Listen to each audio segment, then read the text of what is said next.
Local news for Thursday the 9th of April. Nearly 50 businesses are selling their products online. A massive list of items is available from local honey, fresh produce and groceries to wine and even crayfish. Shop at Ford is also proving popular with dozens of local businesses involved and 24 listed on SOS Cafe.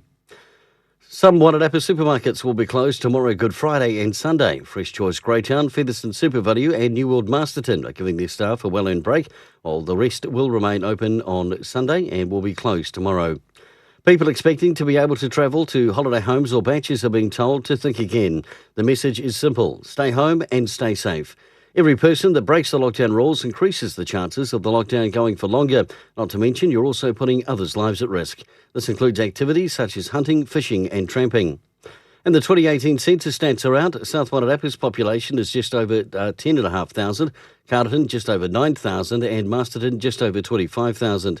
More females than males live in the region, and Carterton and South Wairarapa hold the median population age at 46.5.